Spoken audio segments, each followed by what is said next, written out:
Video like जरूर कर लीजिए और ऐसे वीडियो लगातार फ्री में पाने के लिए चैनल को तुरंत सब्सक्राइब कर लीजिए और बेल आइकन को जरूर टैप कर लीजिए ताकि आगे भी सारे वीडियो आपको मिलते रहे। यूट्यूब में फॉलो करते हैं तो प्लीज ये वाला फ्री टेलीग्राम चैनल जरूर ज्वाइन कर लीजिएगा। सारे नोटिफिकेशन सारे अपडेट यहीं पे आते हैं। नमस्कार दोस्तों, आप सभी का स्वागत है स्टडी फॉर एग्जाम्स में।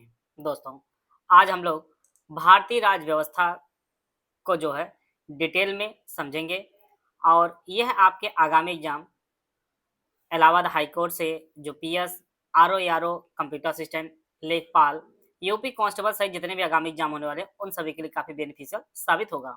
इसमें हम लोग जो इम्पोर्टेंट फैक्ट है उनको हम लोग क्विक रिवीजन करेंगे। तो आइए हम लोग शुरू करते हैं। भारतीय संविधान।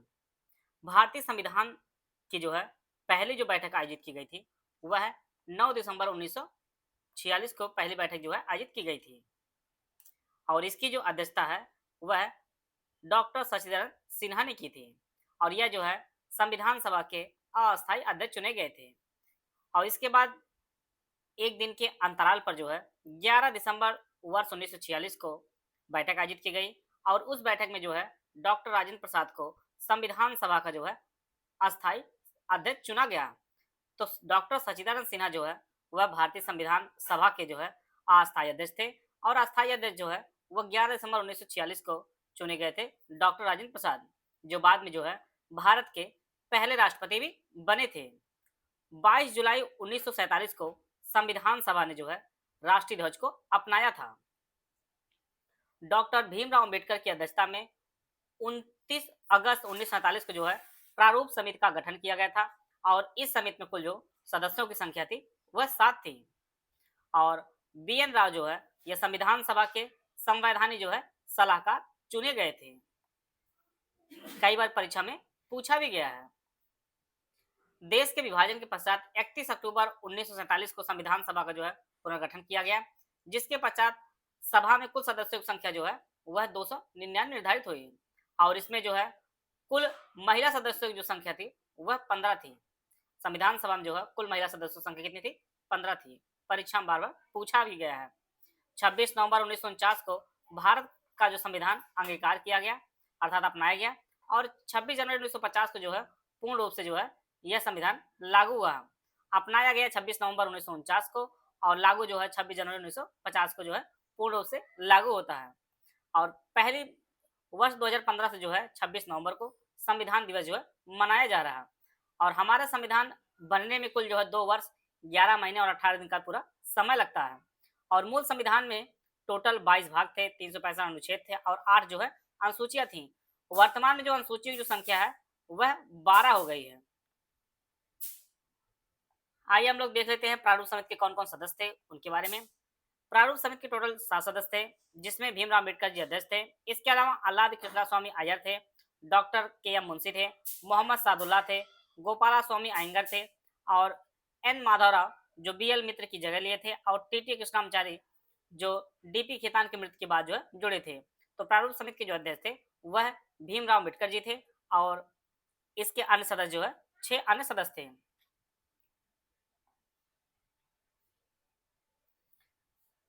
संविधान सभा की प्रमुख समितियां और उसके अध्यक्ष कौन कौन थे उसको हम लोग देख लेते हैं। संघ संविधान समिति, संघ शक्ति समिति, इसके जो अध्यक्ष थे वो पंडित जवाहरलाल नेहरू थे। संचालन समिति के अध्यक्ष डॉक्टर राजेंद्र प्रसाद थे। झंडा समिति के भी डॉक्टर राजेंद्र प्रसाद ही थे। प्रारूप समिति के अध्यक्ष डॉक्टर भीमराव अम्बेडकर जी थे। प्रांतीय संविधान समिति के जो अध्यक्ष थे वह सरदार वल्लभ भाई पटेल थे। मौलिक अधिकार और अल्पसंख्यक परामर्श समिति के भी अध्यक्ष जो है वह सरदार वल्लभ भाई पटेल थे। मौलिक अधिकार उप समिति के अध्यक्ष जो है वो जे.बी. कृपलानी थे और अल्पसंख्यक परामर्श उप समिति के जो अध्यक्ष थे वह एस.सी. मुखर्जी थे। आइए हम लोग देखते हैं संविधान के कौन कौन से भाग हैं और किस अनुच्छेद तक हैं। संविधान के भाग, विषय और अनुच्छेद। संविधान का जो पहला भाग है यह संघ और उसके राज्य से संबंधित है और इसका जो उल्लेख आर्टिकल 1 से लेकर आर्टिकल 4 तक किया गया है। भाग 2 में नागरिकता का उल्लेख है और यह जो आर्टिकल 5 से 11 तक इसका उल्लेख किया गया है। भाग 3 मूल अधिकार संबंधित है और इसका उल्लेख जो है आर्टिकल 12 से 35 तक इसका उल्लेख किया गया है। आर्टिकल 4 में राज्य के नीति निर्देशक सिद्धांत तत्व का वर्णन है और इसका जो उल्लेख आर्टिकल 36 से 51 तक किया गया है। भाग 4.1 में जो मूल कर्तव्य संबंधित है और इसका जो उल्लेख है आर्टिकल 51 ए में इसका उल्लेख किया गया है। भाग 5 संघ सरकार संबंधित है। और इसका उल्लेख आर्टिकल 52 से 151 तक है। भाग 6 राज्य सरकार संबंधित है और इसका उल्लेख आर्टिकल 152 से 237 तक है। भाग 7 निरसन है और अनुच्छेद 338 में जो इसका उल्लेख किया गया है। भाग 8 जो है केंद्र शासित प्रदेश संबंधित है, इसका उल्लेख आर्टिकल 239 से 242 तक किया गया है। भाग 9 पंचायतों संबंधित है और इसका उल्लेख 243 से 243 ओ तक इसका उल्लेख किया गया है। भाग 9 ये जो नगर पालिकाओं संबंधित है 243 पी से लेकर 243 जड जी तक उल्लेख किया गया है। आर्टिकल 9 बी जो है सहकारी संस्थाओं संबंधित है और आर्टिकल 243 जड एस से लेकर 243 जड टी तक इसका उल्लेख किया गया है। भाग 10 जो अनुसूचित और जनजाति क्षेत्र संबंधित है और आर्टिकल 244 से 244 ए तक इसका उल्लेख किया गया है, में उल्लेख किया गया है। भाग 11 जो संघ और राज्यों के बीच संबंध के बारे में उल्लेख है, आर्टिकल 245 से लेकर 263 तक इसका उल्लेख किया गया है। भाग 12 जो वित्त संपत्ति संविदाएं और वाद का वर्णन किया गया है, आर्टिकल 264 से 300 ए में इसका उल्लेख किया गया है, 300 ए तक। भाग 13 जो वाणिज्य और व्यापार संबंधित है, आर्टिकल 301 से लेकर 307 तक इसका उल्लेख किया गया है। भाग 14 जो संघ और राज्यों के अधीन सेवाओं के बारे में बताया गया है, इसका उल्लेख आर्टिकल 308 से लेकर 323 तक उल्लेख किया गया है। इसके अलावा भाग 14 ए में जो अधिकरण है, इसका उल्लेख 343 ए से लेकर 323 बी तक किया गया है। भाग 15 जो निर्वाचन से बेहद इंपॉर्टेंट परीक्षा भी इससे हरदम पूछता रहता है, 324 से लेकर 329 तक उसका उल्लेख किया गया है। भाग 16 जो है कुछ वर्गों के लिए विशेष उपबंध है, इसका उल्लेख आर्टिकल 330 से लेकर 342 तक किया गया है। भाग 17 जो है यह राजभाषा संबंधित है, आर्टिकल 243 से 251 तक इसका वर्णन किया गया है। भाग 18 जो आपातकालीन प्रावधान के बारे में बताया गया है, आर्टिकल 352 से लेकर 360 तक। भाग 19 में जो है प्रकीर्ण संबंधित है, इसका उल्लेख 351 से लेकर 361 लेकर 367 तक है। भाग 20 जो है संविधान संशोधन संबंधित है और आर्टिकल 368 में इसका उल्लेख है, बेहद इंपॉर्टेंट है, बार बार परीक्षा पूछता है। 21 अस्थायी संक्रमणकालीन और विशेष उपबंध है, आर्टिकल 369 से 392। भाग 22 जो संक्षिप्त नाम प्रारंभ हिंदी में प्राधिकृत पाठ और निरसन, यह 393 से लेकर 395 तक है। इस प्रकार जो है यह संविधान के भाग हैं। आइए हम लोग संविधान की अनुसूचियों को जान लेते हैं। जो हमारा मूल संविधान है उसमें कुल जो है अनुसूचियों की संख्या थी वह 8 अनुसूचियां थी और वर्तमान में जो यह बढ़कर टोटल जो है 12 हो गई हैं। 9वीं अनुसूची को प्रथम संविधान संशोधन अधिनियम 1951 के तहत जोड़ा गया था। 10वीं अनुसूची को 52वें संविधान संशोधन अधिनियम 1985 में जोड़ा गया था। 11वीं अनुसूची को 73वें संविधान संशोधन 1992 के तहत जोड़ा गया था और 12वीं अनुसूची को 74वें संविधान संशोधन 1992 में जोड़ा गया था। तो वर्तमान में जो अनुसूचियों की संख्या टोटल 12 है। आइए हम लोग जान लेते हैं इस अनुसूची में क्या विषय है। प्रथम जो अनुसूची है भारत संघ के राज्य और संघ शासित क्षेत्र संबंधित है। द्वितीय अनुसूची जो है विभिन्न पदाधिकारी वेतन भत्ते और पेंशन आदि से जुड़ा प्रावधान है। तृतीय अनुसूची जो है विभिन्न पदाधिकारियों के शपथ और प्रतिज्ञान संबंधित है। चौथी अनुसूची जो है यह विभिन्न राज्यों और संघ शासित क्षेत्रों का जो है राज्यसभा में प्रतिनिधित्व का वर्णन किया गया है। 5वीं अनुसूची जो है यह विभिन्न अनुसूचियों क्षेत्रों और अनुसूचित जनजातियों का प्रशासन संबंधित बताया गया है। 6ठी अनुसूची बेहद इंपॉर्टेंट, यहाँ से प्रश्न बार बार बनता है, इसको आप लोग जरूर नोट कर लीजिएगा। असम, मेघालय, त्रिपुरा और मिजोरम राज्यों के अनुसूचित क्षेत्रों का जो है प्रशासन संबंधित बताया गया है। 7वीं अनुसूची केंद्र और राज्यों के मध्य शक्तियों का बंटवारा के बारे में बताया गया है। 8वीं अनुसूची जो संवैधानिक भाषाएं हैं उनका जो है उल्लेख किया गया है। 9वीं अनुसूची जो है भूमि सुधार कानून के बारे में बताया गया है। 10वीं अनुसूची दल बदल कानून संबंधित है, बेहद इंपॉर्टेंट, यह कई बार परीक्षा में पूछा गया और आगे भी पूछा जाएगा। इसके अलावा 11वीं जो अनुसूची है यह पंचायती राज संस्थाओं के कार्य, शक्तियां और कर्तव्य के बारे में बताया गया है। 12वीं अनुसूची नगर पालिकाओं के अधिकार, कर्तव्यों और जिम्मेदारियों से संबंधित है। तो वर्तमान टोटल जो है 12 अनुसूची है। अब बात करते हैं संविधान के स्रोत क्या क्या हैं। तो संविधान स्रोत का जो सबसे बड़ा स्रोत है यह जो भारत शासन अधिनियम 1935 है, यह जो है सबसे बड़ा स्रोत रहा है। बाकी अन्य देशों से क्या क्या प्रावधान अपने देश में लिए गए हैं उसको हम लोग देख लेते हैं। ब्रिटेन से जो है एकल नागरिकता, विधि का शासन, विधि के समझ समानता, संसदनात्मक शासन व्यवस्था, द्वितीय सदनी व्यवस्था, रिट, शक्तियां, महान्यायवादी का पद और बजट संबंधी जो प्रावधान है यह जो है ब्रिटेन से लिया गया है। बात करते हैं अमेरिका से, मौलिक अधिकार प्रस्तावना, विधि का समान संरक्षण, न्यायपालिका की स्वतंत्रता, न्यायिक पुनरावलोकन, राष्ट्रपति पर महाभियोग प्रक्रिया, सुप्रीम कोर्ट, हाई कोर्ट के न्यायाधीशों को हटाने की प्रक्रिया, ये सभी जो प्रावधान है यह अमेरिका से लिए गए हैं। आयरलैंड से राज्य के नीति नेतृत्व है, राष्ट्रपति की निर्वाचन प्रक्रिया है, राज्यसभा में सदस्यों का मनोनयन, ये सभी जो प्रक्रिया है यह आयरलैंड से ली गई है। बात करते हैं अब ऑस्ट्रेलिया से। ऑस्ट्रेलिया से जो है समवर्ती सूची, प्रस्तावना की भाषा, केंद्र और राज्य के बीच संबंध और संयुक्त बैठक के जो प्रावधान है यह ऑस्ट्रेलिया से लिया गया है। कनाडा से जो है संघात्मक शासन व्यवस्था, आवश्यक शक्तियां, केंद्र में निहित राज्यपाल की नियुक्ति, ये सभी प्रावधान जो है कनाडा से लिया गया है। फ्रांस से जो है गणतंत्रात्मक शासन व्यवस्था, प्रस्तावना में वर्णीय स्वतंत्रता, समता और बंधुता, ये तीन चीजें जो है बेहद बार बार पूछता है, ये आपके फ्रांस से लिया गया है। दक्षिण अफ्रीका से संविधान संशोधन प्रक्रिया है, राज्यसभा सदस्यों का निर्वाचन, ये सभी जो प्रक्रिया है यह दक्षिण अफ्रीका से ली गई है। जर्मनी से जो है मौलिक अधिकारों के निलंबन से संबंधित आपातकालीन प्रावधान और मूलभूत ढांचा, ये सभी जो प्रावधान है ये जर्मनी से लिया गया है। रूस से जो है मौलिक कर्तव्य लिया गया, प्रस्तावना में वर्णित न्याय जो लिया गया है यह रूस से लिया गया है। और जापान से जो है विधि द्वारा स्थापित प्रक्रिया जो है ली गई है जापान से। आगे जो है संविधान के उद्देश्य का प्रस्तावना, संविधान की उद्देश्य का प्रस्तावना को जो है संविधान की कुंजी भी कहा जाता है। और पंडित जवाहरलाल नेहरू द्वारा 13 दिसंबर 1946 को जो है प्रस्तुत किए गए उद्देश्य का प्रस्ताव में जो संकल्प प्रस्तुत किए गए थे, उन्हें जो है संविधान सभा द्वारा 22 जनवरी 1947 जो है संविधान के उद्देश्य में शामिल कर लिया गया। यह डेट आप लोग नोट कर लीजिएगा, डेट बार बार पूछता कितना, 13 दिसंबर 1946 को जो है पंडित जवाहरलाल नेहरू ने जो है उद्देश्य का प्रस्ताव प्रस्तुत किया था। यह जो डेट बार बार पूछता है इसको आप लोग नोट कर लीजिएगा। और हमारी प्रस्तावना में जो है लिखा है, हम भारत के लोग भारत को एक संपूर्ण प्रभुत्व संपन्न समाजवादी पंथ निरपेक्ष लोकतंत्रात्मक गणराज्य बनाने के लिए तथा उसके समस्त नागरिकों को सामाजिक, आर्थिक और राजनीतिक न्याय, विचार, अभिव्यक्ति, विश्वास, धर्म और उपासना की स्वतंत्रता, प्रतिष्ठा और अवसर की समता प्राप्त कराने के लिए तथा उन सब में व्यक्ति की गरिमा और राष्ट्र की एकता तथा अखंडता सुनिश्चित करने वाली बनता बढ़ाने के लिए दृढ़ संकल्प होकर अपनी संविधान सभा में आज 26 नवंबर 1949 को एतद द्वारा इस संविधान को अंगीकृत, अधिनियमित और आत्मार्पित करते हैं। अब इंपॉर्टेंट फैक्ट है वो जान लीजिए। 42वां संविधान संशोधन जो हुआ था 1946 में, काफी कंफ्यूजन रहता है 1972, 1976 और 1974, तो आप जान लीजिए ये जो 4 और 2 6 होता है, यहाँ लास्ट में 6 होता है, इसलिए 1976 आप लोग याद कर सकते हैं इस चीज के लेकर।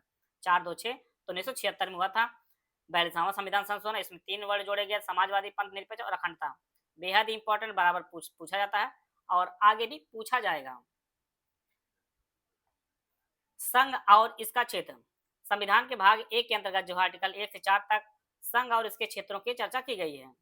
और संविधान 1 में कहा गया इंडिया अर्थात भारत जो है यह राज्यों का एक संघ है, राज्यों का एक जो है एक संघ है। आर्टिकल 2 और 3 जो है संसद को यह अधिकार देता है कि वह विधि बनाकर संघ में नए राज्यों को प्रवेश व स्थापना, राज्यों का नाम परिवर्तन, सीमाओं का परिवर्तन या राज्यों का पुनर्गठन कर सकती है। आप देख रहे होंगे कि हाल ही में केरल का नाम जो है बदला जा रहा है, तो यह जो है आर्टिकल, यह जो है संसद को यह अधिकार दिया गया है ना राज्यों के नाम में परिवर्तन वगैरह का। और भाषा के आधार पर राज्यों के गठन 1948 में धर आयोग एवं जेवीपी समिति का जो है गठन किया गया था, परंतु इन समितियों ने भाषा के आधार पर राज्यों गठन की मांग को जो है अस्वीकार कर दिया था। और बाद में 1943 में पोर्टू श्री रामुलु के आंदोलन के पश्चात उनकी मृत्यु हो जाती है। उसके आधार पर जो है तेलुगु भाषा के आधार पर जो आंध्र प्रदेश का भाषा के आधार पर जो है गठित होने वाला पहला राज्य बना था। बेहद इंपॉर्टेंट, आंध्र प्रदेश गठन जो है यह भाषा के आधार पर, तेलुगु भाषा के आधार पर किया गया था। और इसके पश्चात वर्ष 1953 में फजल अली की अध्यक्षता में है 3 सदस्यीय राज्य पुनर्गठन आयोग की सिफारिश पर जो है 1 नवंबर 1956 को 14 राज्य और 6 केंद्र शासित प्रदेश का जो है गठन किया गया था। कितने राज्य? 14 राज्य थे और 6 आपके केंद्र शासित प्रदेश थे, इनका गठन किया गया था। इन 14 राज्यों में आपका उत्तर प्रदेश, बिहार, बम्बई, जम्मू कश्मीर, पंजाब, राजस्थान, मध्य प्रदेश, पश्चिम बंगाल, ओडिशा, मद्रास, केरल, मैसूर, असम और आंध्र प्रदेश। जो 6 केंद्र शासित प्रदेश थे उसमें दिल्ली, अंडमान निकोबार द्वीप समूह, लक्षद्वीप, मणिकाय, अमीनो द्वीप समूह, मणिपुर, त्रिपुरा और हिमाचल प्रदेश थे।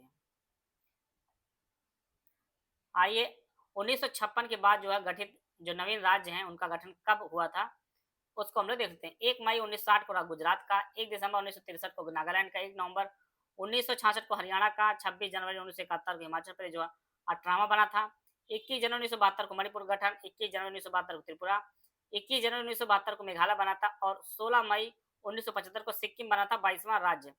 यह कई बार परीक्षा में पूछा गया है, इसको आप लोग नोट कर लीजिए।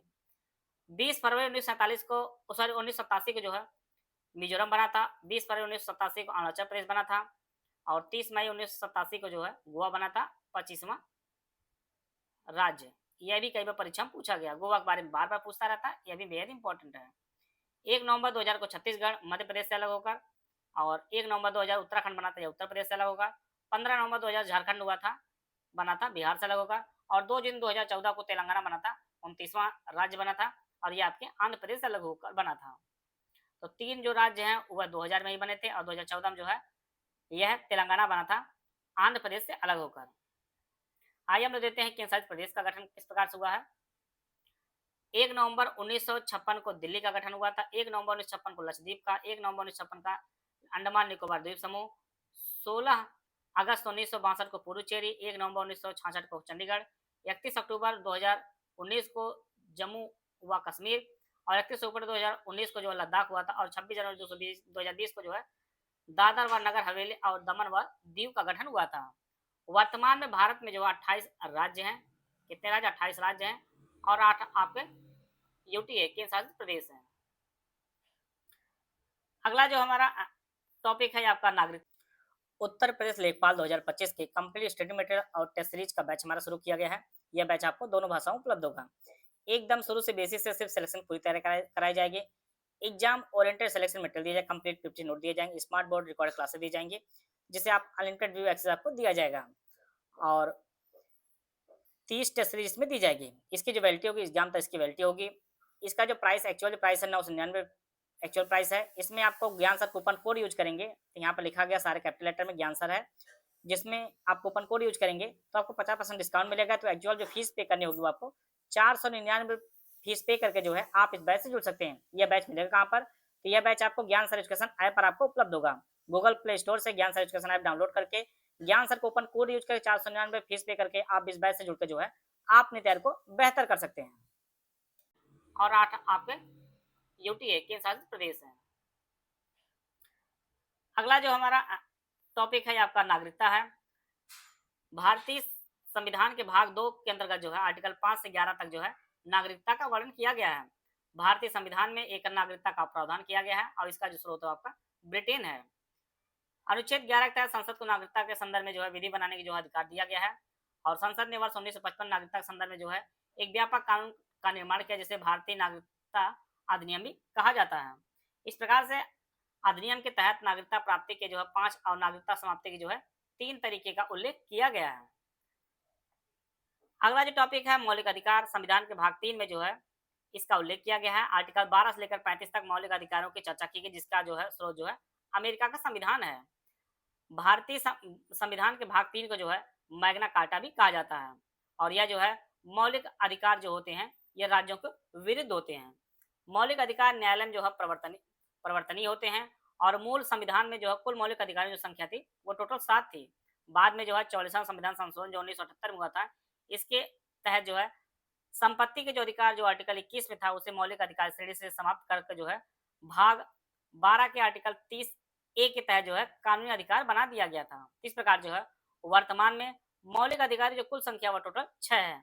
पहले यह संख्या 7 हुआ करती थी, वर्तमान में 6 मौलिक अधिकार हैं।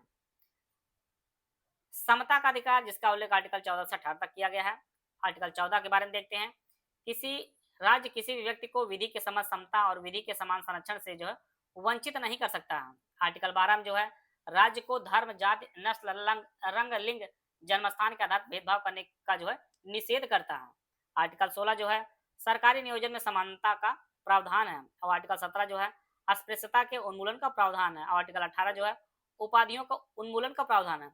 परीक्षा इससे बेहद इंपॉर्टेंट आपका आर्टिकल 17, आर्टिकल 18 जो है बेहद इंपॉर्टेंट, इसको आप लोग नोट कर लीजिएगा। आर्टिकल 17 जो है यह अस्पृश्यता के उन्मूलन का प्रावधान करता है। आर्टिकल 18 जो है उपाधियों के उन्मूलन का प्रावधान करता है। अगला जो टॉपिक है संविधान का अधिकार, आर्टिकल 19 से 22। आर्टिकल 19 के अंतर्गत 6 प्रकार की व्यक्तिगत स्वतंत्रता का प्रावधान किया गया है, जिसमें मुख्य रूप से वाक और अभिव्यक्ति स्वतंत्रता जो आर्टिकल 19 1 ए के अंतर्गत जो है शामिल है। कितने प्रकार स्वतंत्रता का उल्लेख है? ये आपका 6 प्रकार की। अभिव्यक्ति के स्वतंत्रता के अंतर्गत जो है प्रेस की स्वतंत्रता निहित मानी जाती है। आर्टिकल 20 जो है ये अपराधों के लिए दोष सिद्ध के संबंध में संरक्षण का प्रावधान करता है। आर्टिकल 21 जो है प्राण व दैहिक स्वतंत्रता के संरक्षण का प्रावधान है। आर्टिकल 21 के अंतर्गत निजता का अधिकार हुआ, जीवन साथी चुनने का अधिकार है, सूचना पाने का अधिकार है, पर्यावरण प्रदूषण के विरुद्ध अधिकार सम्मिलित है आर्टिकल 21 के अंतर्गत।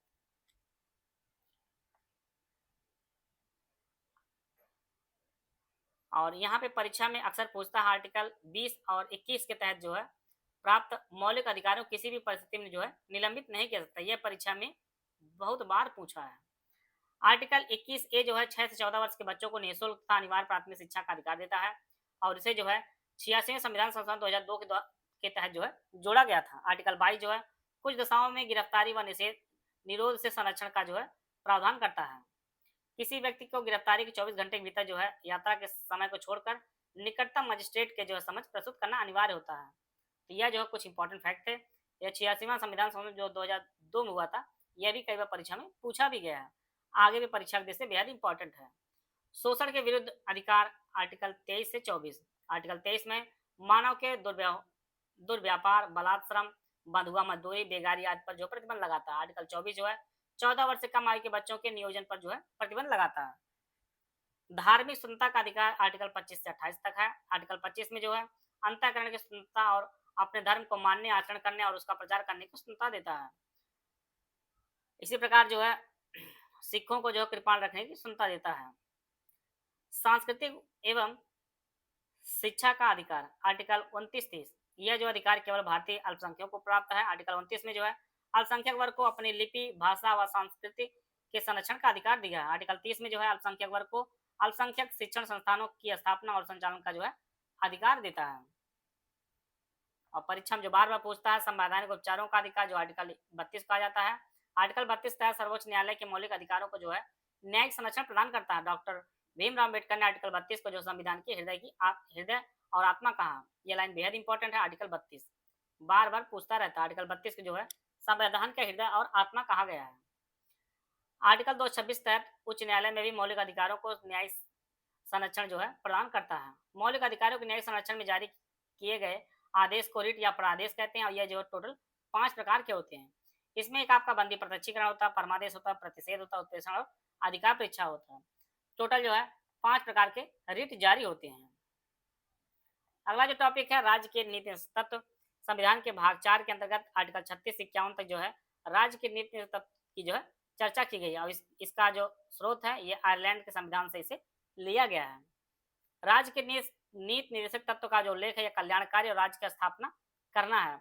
राज्य के नीति तत्व राज्यों के विरुद्ध नहीं होते बल्कि इनके कर्तव्य होते हैं। आर्टिकल 37 में यह प्रावधान किया गया है कि राज्य के नीति निर्देशक तत्व न्यायालय में जो है प्रवर्तनीय नहीं है। अगर राज्य के पास व्यवस्था तभी कोई चीज किसी को प्रदान करेगा। आर्टिकल 39 में राज्य सभी नागरिकों के लिए आजीविका के पर्याप्त साधन उपलब्ध कराने और स्त्री और पुरुषों के लिए समान कार्य के लिए समान वेतन को जो है सुनिश्चित करेगा। आर्टिकल 39 ए में राज्य समान न्याय और निःशुल्क कानूनी सहायता की जो व्यवस्था करेगा और यह जो है संविधान 42वें संविधान संशोधन अधिनियम 1976 के द्वारा।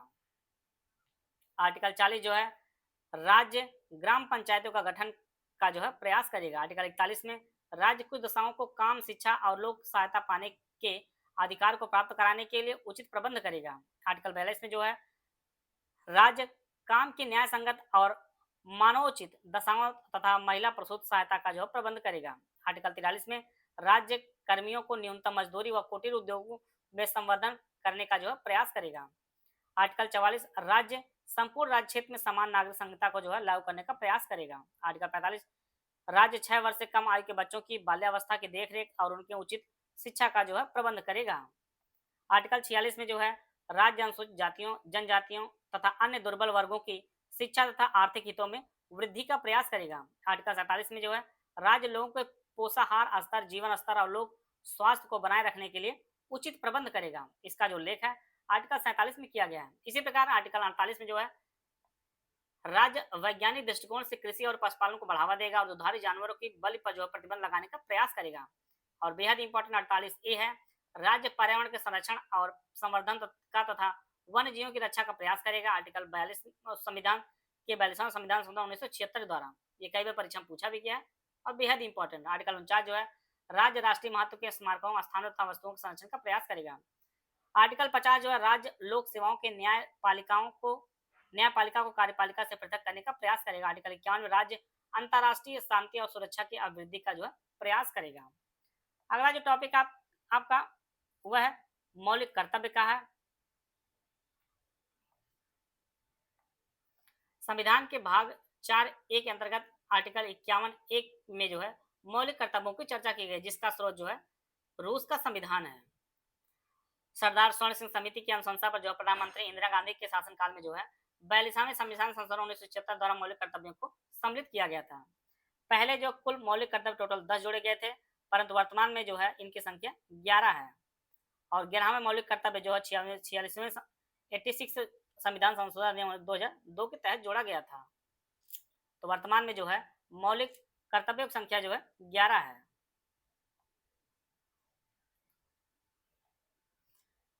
अगला टॉपिक है संघीय कार्यपालिका, जिसमें सबसे पहले आते हैं राष्ट्रपति।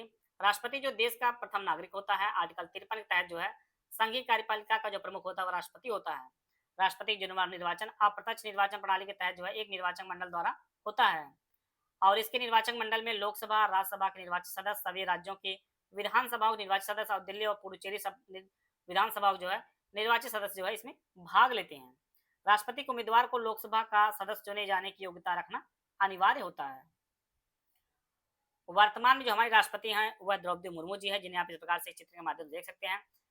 पद का जो उल्लेख आर्टिकल 52 इसका उल्लेख है और यह जो शपथ लेते हैं भारत के मुख्य न्यायाधीश के समकक्ष जो है यह शपथ लेते हैं। इस्तीफा उपराष्ट्रपति दे सकते हैं। इनका कार्यकाल 5 वर्ष होता है शपथ ग्रहण से प्रारंभ और न्यूनतम उम्र जो होनी चाहिए राष्ट्रपति बनने के लिए वह 5 वर्ष न्यूनतम उम्र होनी चाहिए। वर्तमान में इनकी सैलरी लगभग 5 लाख रुपए प्रति माह मिलती है और राष्ट्रपति को पद से हटाने जो प्रक्रिया है जिसे महाभियोग कहा जाता है, यह अमेरिका के संविधान से लिया गया है और महाभियोग जो प्रक्रिया है जिसका उल्लेख आर्टिकल 61 में किया गया है, यह संसद के किसी भी सदन द्वारा प्रारंभ की जा सकती है, चाहे राज्यसभा शुरू की सकते हैं चाहे आप लोकसभा से शुरू की सकती है।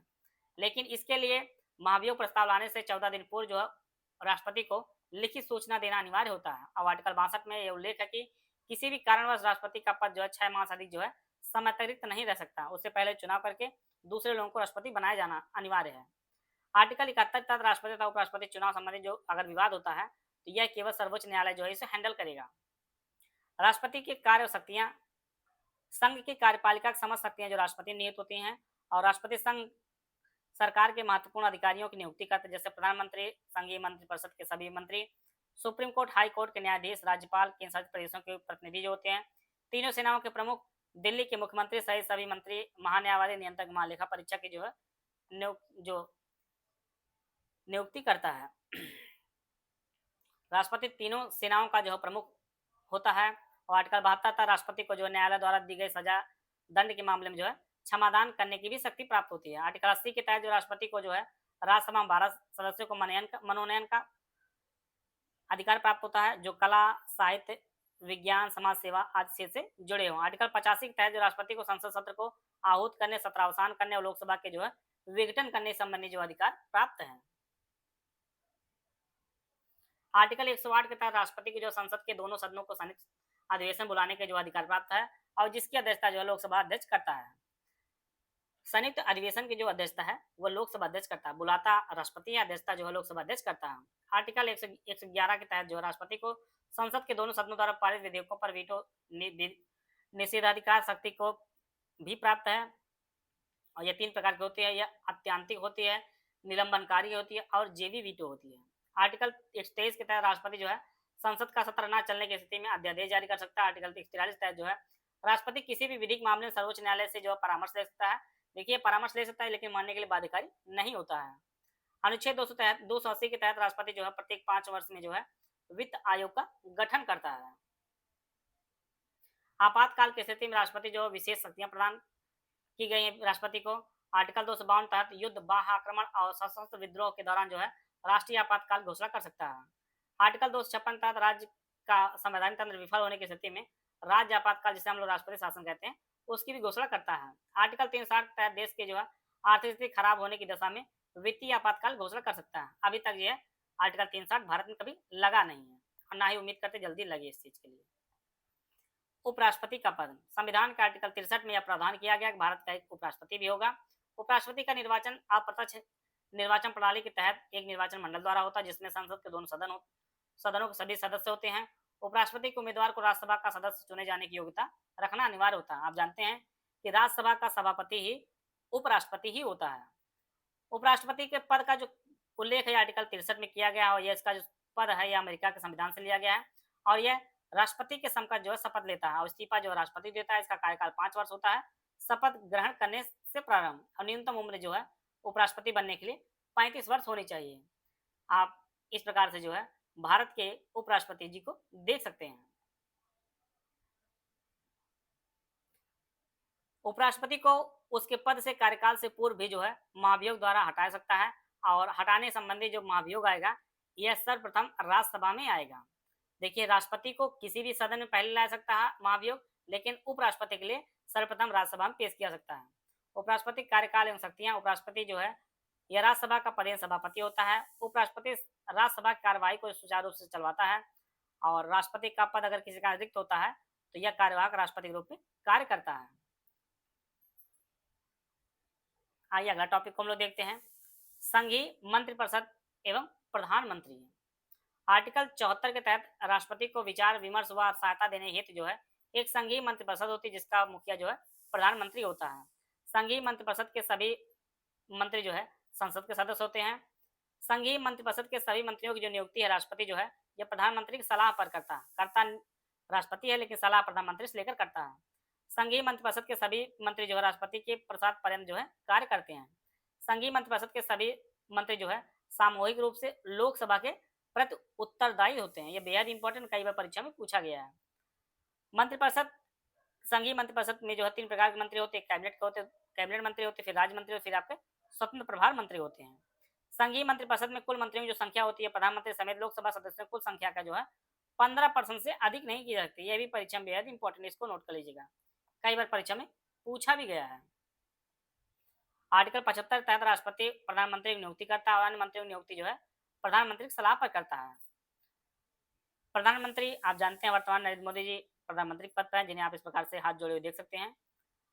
नियुक्ति जो है राष्ट्रपति करता है, शपथ जो है राष्ट्रपति के समकक्ष लेते हैं, और इस्तीफा जो राष्ट्रपति देते हैं। कार्यकाल 5 वर्ष का होता है।